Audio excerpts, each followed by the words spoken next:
اور اس کا جو نقصان ملک کو عوام کو ہو رہا ہے اس کا بھی انہوں نے اعتراف کیا۔ جناب عمران خان صاحب نے بسم اللہ الرحمن الرحیم،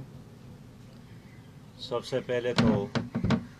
جناب ڈاکٹر فاروق ستار صاحب کا شکریہ ادا کرتا ہوں۔ جماعت اسلامی اس وقت ایک غم کے کیفیت میں ہے، اس لیے کہ ہمارے بہت ہی محترم اور معزز جماعت اسلامی پاکستان کے سابق امیر سید منور حسن صاحب رحلت فرما گئے ہیں، تو ڈاکٹر فاروق ستار صاحب تعزیت کے لیے سید منور حسن صاحب کے گھر بھی تشریف لائے تھے۔ ان کا بہت شکریہ، اور وہاں ہی انہوں نے کہا کہ میں منصورہ بھی آؤں گا، تو آج میں ان کو خوش آمدید بھی کہتا ہوں، اس کا استقبال بھی کرتا ہوں، اور وہ ہمارے محترم اور معزز مہمان ہیں۔ انہوں نے اپنے خیالات کا، جذبات کا اظہار بھی کیا، میرے ساتھ کمرے میں بھی دوستوں کی موجودگی میں بھی بات کی، اور جو ان کا فکر ہے، نظریہ ہے، سوچ ہے کہ ملک اس وقت ایک شدید انتشار سے دوچار ہے، اور اس دلدل سے ملک کو نکالنا ہر پولیٹیکل پارٹی اور پولیٹیکل ورکر کی ضرورت ہے۔ میں اس سے اتفاق کرتا ہوں، اور یہ بات بالکل روز روشن کی طرح عیاں ہو گئی ہے کہ پی ٹی آئی کی موجودہ حکومت ناکام ہو گئی ہے، اور ہمارا یہ خیال تھا کہ 5 سال بعد وہ ناکامی کا رونا روئیں گے، لیکن انہوں نے اس میں بھی بڑی جلدی کی، اور 22 مہینے بعد انہوں نے وہی رونا شروع کیا جو عمومی طور پر لوگ 5 سال بعد روتے ہیں، اور خود ان کی وفاقی منسٹر نے اس کا اعتراف بھی کیا، آپس کی لڑائیوں کا، ذاتی رنجشوں کا، ذاتی ایجنڈوں کا، اور اس کا جو نقصان ملک کو، عوام کو ہو رہا ہے اس کا بھی انہوں نے اعتراف کیا۔ جناب عمران خان صاحب نے اپنی سپیچ میں، جس میں اپوزیشن نے واک آؤٹ کیا تھا، یہ اعلان فرمایا کہ میرے علاوہ بھی کوئی آپشن نہیں ہے، اور اگر مجھے مائنس کیا جائے تو پھر بھی وہی ہوگا جو اس وقت ہو رہا ہے۔ اس بات کی علامت ہے کہ جس چیز پر ہم یکسو ہے کہ وہ ڈیلیور نہیں کر رہے ہیں، وہ خود بھی اس پر یکسو ہو گئے ہیں، اور تبھی کہتے ہیں کہ اگر میں رہوں تو بھی یہی کچھ ہوگا، اگر کسی اور کو آپ یہاں کر میری جگہ بٹھائے تو بھی یہی کچھ ہوگا۔ لیکن اس کا نقصان عوام کو ہے، اور خاص کر غریب آدمی کو ہے۔ جو ملک کے اندر وی آئی پی ہے وہ ہر موسم میں مزے میں ہوتا ہے، ماشاء اللہ ہو، جمہوری نظام ہو، برائے انعام جمہوری نظام ہو، وی آئی پی ہوتا ہے۔ مسئلہ غریب آدمی کا ہے، عام شہری کا ہے، اور یہی وجہ ہے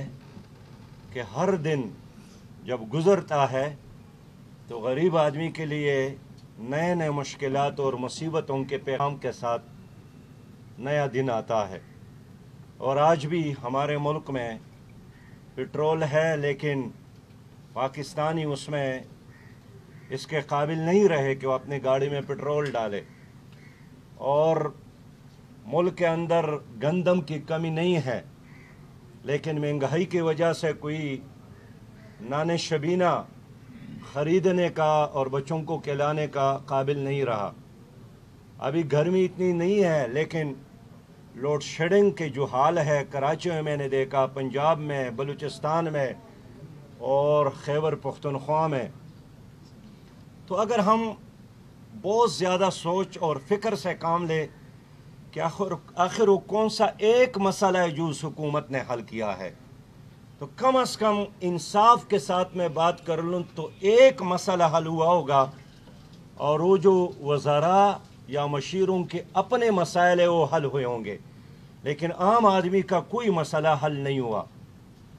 اور پوری قوم ایک غیر بے یقینی صورتحال سے دوچار ہے۔ ہونا تو چاہیے تھا کہ پیپل پارٹی اور مسلم لیگ جو دونوں قومی اسمبلی میں موجود ہے اور جن کی بڑی تعداد ہے، وہ بھی اپنی ذمہ داریوں کا ادراک کر لیتے، لیکن انہوں نے بھی یہ 22 مہینے اپنی پارٹی ایجنڈے پر تو کام کیا۔ پیپل پارٹی نے سندھ کی حکومت کو بچانا اور مسلم لیگ اپنے کیسز کے حوالے سے فکر مند رہے، لیکن عوام کے لیے، غریب کے لیے اس کے ساتھ بھی کوئی پروگرام نہیں ہے۔ اور میں آج بھی کہتا ہوں کہ پی ٹی آئی کی حکومت بھی گزشتہ حکومتوں کا ایک تسلسل ہے، وہی نظام ہے، پٹواریوں کا وہی نظام، تانا کلچر وہی، تعلیمی نظام وہی، اسپتالوں میں صحت کا وہی نظام، قومی اسمبلی میں بھی غپاڑے کا وہی کلچر، اس میں اضافہ ہوا ہے، کمی نہیں ہے۔ تو اس لیے میں سوچتا ہوں اور اس پہ یکسو ہوں کہ کم از کم اس قیادت کے ہاتھوں میں ہمارے ملک کے مسائل حل کرنے کا کوئی لکیر نہیں ہے۔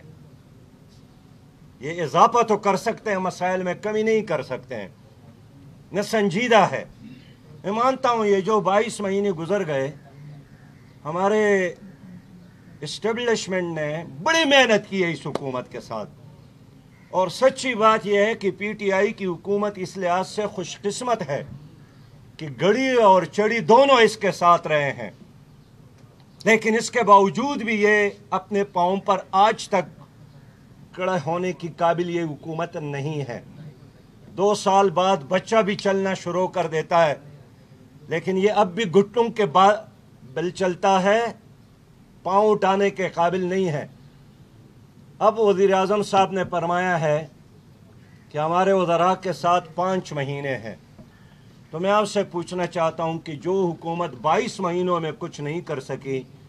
وہ 5 مہینوں میں کیا کر سکتی ہے؟ اس لیے اب بھی وقت ہے کہ تمام سیاسی جماعتیں مل کر اس بات پر غور کرے کہ ایک شفاف الیکشن کیسے یقینی ہو اور ایک اچھی اور سچی جمہوریت کیسے قائم ہو جائے۔ اس لیے کہ اچھی اور سچی جمہوریت میں ایک سیاسی پارٹی کے لیے اور ایک سیاسی کارکن کے لیے زندگی ہے، اور اس کے بغیر جو بھی نظام ہوگا وہ یہی ہوگا جس میں عام آدمی روئے گا اور کچھ لوگ خوشحال ہوں گے۔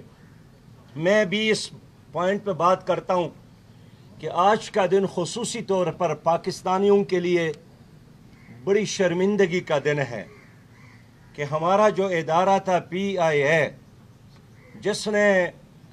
ملیشین ایئر لائن کو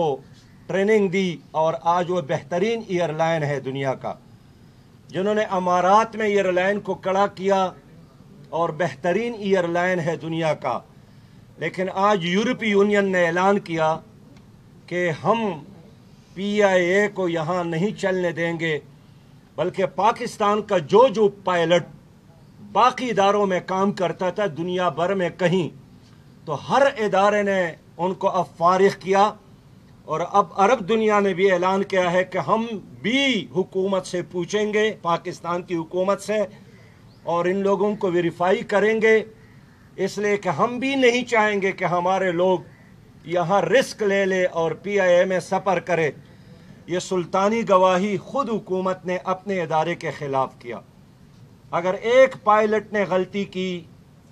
2 نے غلطی کی، 3 نے غلطی کی، تو کیا یہ انصاف ہے کہ گھر کے کپڑے لے کر آپ چوک اور چوراہوں میں اس طرح دھوئیں کہ ساری دنیا میں آپ کی بدنامی ہو اور جنگ ہنسائی ہو؟ اس لیے میں سمجھتا ہوں کہ یہ ایک سمجھے سوچے منصوبے کے تحت یہ کیا گیا، اور جو لوگ پی آئی اے کو ختم کر کے اس ادارے پر قبضہ کرنا چاہتے ہیں، ساری دنیا میں پی آئی اے کے جو پراپرٹی ہے، بڑے بڑے ہوٹل ہے، ان پر قبضہ کرنا چاہتے ہیں، اور اس کے لیے انہوں نے یہ سارا کھیل کھیلا ہے۔ بہرحال میں حکومت کی اس حکمت عملی کی مذمت کرتا ہوں۔ اس سے پاکستان کی بدنامی ہوئی ہے،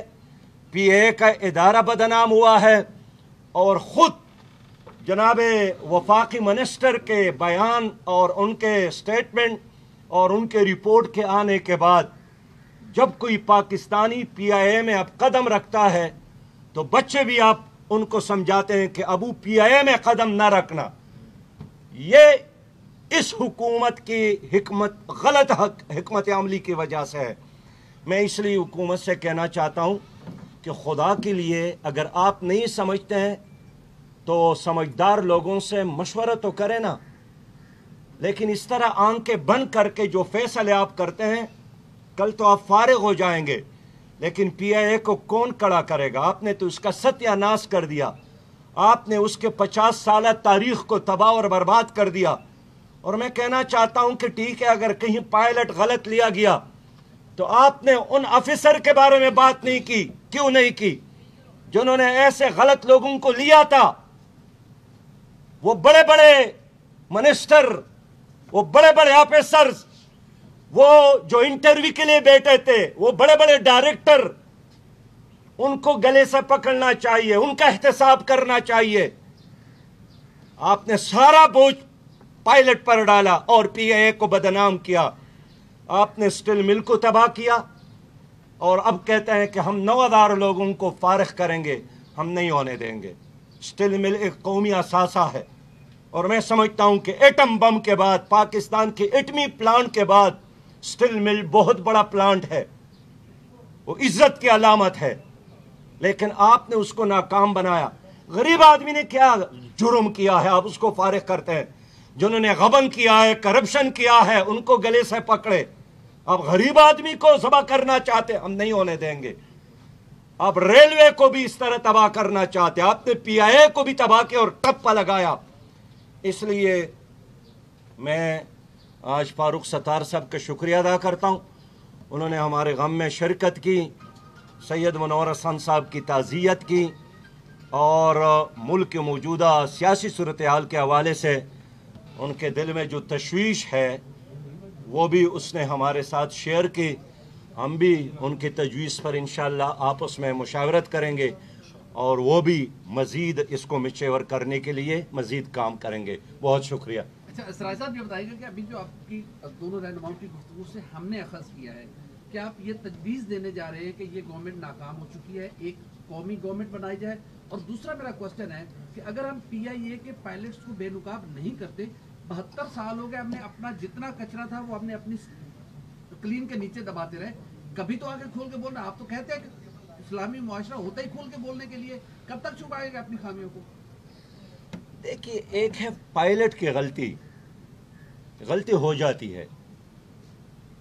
ایک انسان ہونے کے ناطے کہتے ہیں کہ غلطی کر کے انسان ہونے کا ثبوت دے اور پھر توبہ کر کے مسلمان ہونے کا ثبوت دے۔ مسئلہ یہی ہے کہ انہوں نے پوری پی آئی اے کو ہٹ کیا، پورے پروسیس کو ہٹ کیا، اور دنیا کو پیغام دیا کہ جس جہاز میں پاکستان کا پائلٹ ہو اس میں سفر نہ کرے، اس لیے کہ ان کے ڈاکومنٹ ٹھیک نہیں ہے، یہ بغیر میرٹ کے لیے گئے ہیں، یہ ابن ارمل ہیں، یہ نشہ کے عادی ہیں، ان کے ذاتی دلچسپیاں ہیں۔ میں سمجھتا ہوں کہ دیکھیے، گھر کے اندر بھی بہت ساری غلطیاں تو ہو جاتی ہیں، لیکن کوئی بھی آدمی گھر کی غلطی کو چوکوں اور چوراہوں میں اس طرح بیان نہیں کرتے ہیں کہ کل کوئی آپ کے پاس رشتہ ہی نہ آئے۔ اصلاح اپنی جگہ پر، اس احتساب اپنی جگہ پر، لیکن ہر چیز کا ایک دائرہ ہے۔ اور سرور صاحب کی جو رپورٹ ہے اس میں تو ایک پائلٹ کی بات نہیں ہے، اس نے تو پورے نظام اور پی آئی اے کے پورے سٹرکچر اور تمام پائلٹ پر خط تنسیخ کھینچی ہے۔ اس لیے ہم اس پر افسوس اس کا اثر کیا نکلا؟ اثر تو یہی ہونا چاہیے تھا نا کہ اعتماد بڑھتا دنیا کا۔ آج یورپی یونین کا یہی فیصلہ ہے کہ جس جہاز میں پاکستانی پائلٹ ہو وہ نہیں اڑے گا ہمارے ملک میں۔ یہ پاکستان کی بے عزتی ہے، پاکستان کی بدنامی ہے۔ باقی ہم یہی کہتے ہیں کہ ایک سچی اور اچھی جمہوریت کے لیے ڈائیلاگ کی ضرورت ہے، سیاسی جماعتوں کے درمیان، سیاسی ورکر کے درمیان۔ اور ایک صاف ستھری جمہوریت اور ایک شفاف الیکشن کے لیے ماحول بنانا یہ وقت کی ضرورت ہے. سوال ہے کہ بی این پی الگ ہوئی، ایک ڈیفینیٹلی ایک ٹیکس ہے اس پارٹی کے ساتھ جو الائز میں ہے، تو کوئی آپ اس کو دیکھتے ہیں کہ کوئی جو نئی بیٹر لائن ڈرا ہو رہی ہیں اس میں کوئی نیا ایسا اتحاد سامنے آ جائے جو کہ جیسے آپ کہتے ہیں کہ بڑی ہی جو ہومیوپیتھک قسم کی اپوزیشن ہے، کوئی اس میں کوئی تحریک آ سکتی ہے اس اپوزیشن میں یہ جو ایکٹیویٹی ہوئی ہے؟ دیکھیے جو اختر مینگل صاحب جدا ہو گئے ہیں، ہمارا تو خیال تھا کہ پی ٹی آئی کی حکومت کے لیے لازم یہ ہے کہ تمام بلوچوں کو راضی کریں، اس لیے کہ بلوچستان بہت بڑے مشکل سے دو چار ہے اور وہاں مسلسل ہندوستان کی طرف سے سازشوں کا سامنا ہے. تو ہونا تو چاہیے تھا کہ تمام بلوچوں کو راضی کرتے، اور ہم نے مشورہ بھی دیا تھا کہ جو باہر بلوچ ہیں ان کو بھی بلا لے، جو پہاڑوں میں ان کو بھی راضی کر لے اور ان کو بھی نظام کا حصہ بنا لے. لیکن جو ان کے ساتھ اتحادی تھے تو وہ بھی انہوں نے بگائے، اور یہ اس حکومت کی نااہلی ہے. اس لیے آخری رات کانے کے لا کر اور عشائیاں دے کر آپ کب تک نظام چلائیں گے؟ اور میں افسوس کا اظہار کرتا ہوں کہ اس بجٹ کے پاس ہونے سے قبل ایک وقت کے کانے پر لوگوں نے ووٹ دیا،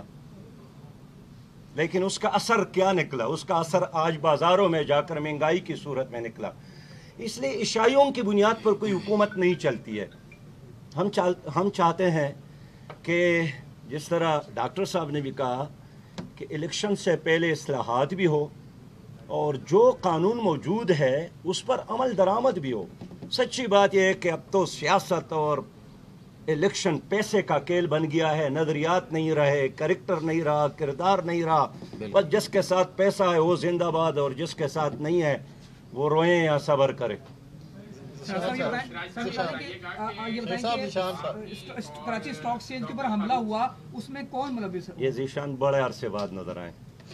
اچھا سراج صاحب یہ بتائیے گا کہ کراچی کے اندر جماعت اسلامی اور ایف کیو ایم دونوں ایک بڑی سیاسی قوتیں موجود ہیں، اس وقت دونوں آپ ساتھ کھڑے ہیں. وہ کہ ایک بڑے عرصے تک اختلافات موجود رہے، وہ حکیم سعید کا قتل ہو یا صلاح الدین کا یا جماعت اسلامی کے کراچی میں کارکنان کا، کیا مستقبل میں سندھ کی قیادت کے حوالے سے، سندھ کے اندر انتخابی سیاست کے حوالے سے، جس طرح ماضی میں آپ نے کے پی کے میں عمران خان سے بھی اتحاد کیا، کیا سندھ کے الیکشن یا کوئی بلدیات کا جب الیکشن آتا ہے تو کوئی ایسی بھی حکمت عملی غور ہوئی ہے کہ جماعت اسلامی اور ایم کیو ایم مل کر چل سکتی ہیں؟ دیکھیے اب اگر مرکزی سطح پر اصلاحات ہو جاتے ہیں، الیکشن ریفارمز ہو جاتے ہیں، تو ریفارم، اصلاحات اور دانلی اور پیسے سے پاک الیکشن یہ ہم سب کی ضرورت ہے. باقی جہاں تک فاروق ستار صاحب نے آتی ہی کہا کہ میں پاکستان کے ایک سینئر پولیٹیکل ورکر کی حیثیت سے، ایک ذمہ دار شہری کی حیثیت سے،